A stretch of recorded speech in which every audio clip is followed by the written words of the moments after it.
I was 14, and my thing was to stick my hand up on she had beautiful legs and thighs, and get my hand up in her inside of her Bermuda shorts. She wore those plaid Madras Bermuda shorts then that were popular in the late 50s.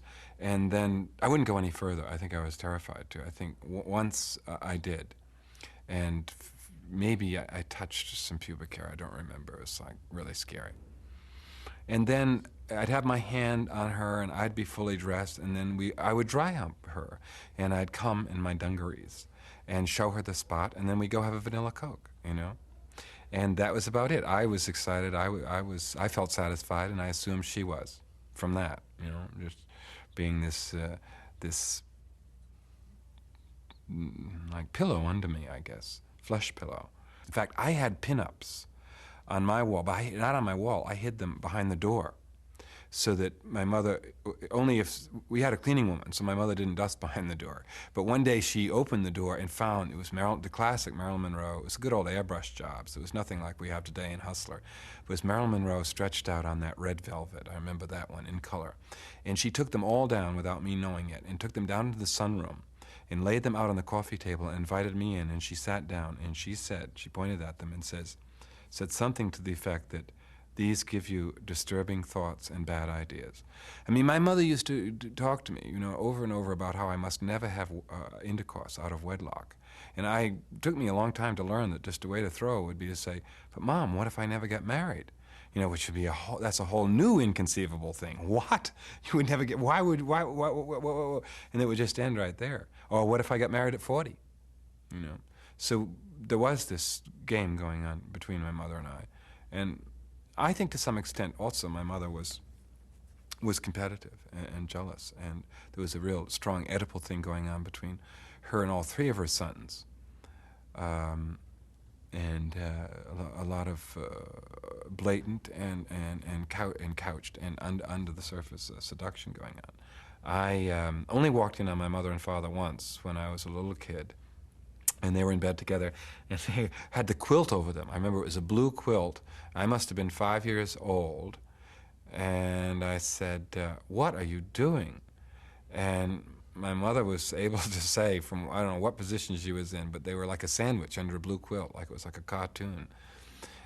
This is what we do to have a baby. They were getting ready to have my younger brother, Channing, and that meant lying under a blue quilt. We lie under a blue quilt on top of each other in order to have a baby.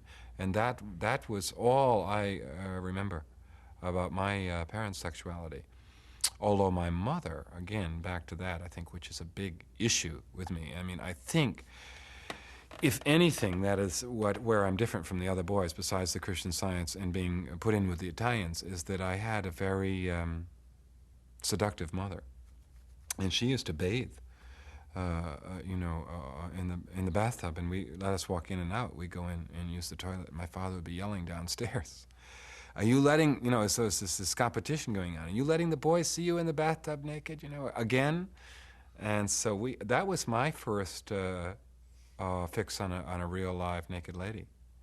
That was the first real female nudity in my life. My mother, I can remember her breasts and her body and all of that. So that was different. I found out that it was different. I had a single room at the time in the boys' dorm, and she did a very, very risky and daring thing. She knocked on the fire escape door and came in. I couldn't believe someone was knocking at my door at middle of the night at 20 degrees below, and it was her. And she threw herself on me, and she got into we had this little narrow bed with like 8 quilts piled. And again, she was very aggressive, and I couldn't respond. And she asked me what was wrong, and I said, have you ever heard of Freud's theory of narcissism? She said, yes, I have. I said, well, I think I'm one. I'm sorry, I can't respond. What I needed, and what I still miss in my life, is a sort of male bonding, although we didn't have the word then. But, or it wasn't happening then, in the sense that when I was rejected first by my girlfriend, I needed someone because I could do it today for someone, but I needed an older brother. I did have an older brother, but he wasn't making it either.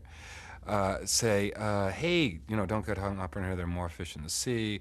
I could introduce you to so-and-so, or, just a little. That didn't happen. It wasn't happening for my father, that's for sure, since he was very nervous about sex, and still is. In fact, I have this monologue called Sex and Death to the Age 14, and he calls it something in death whenever he talks about it. He can't say the word sex, he just blocks it out.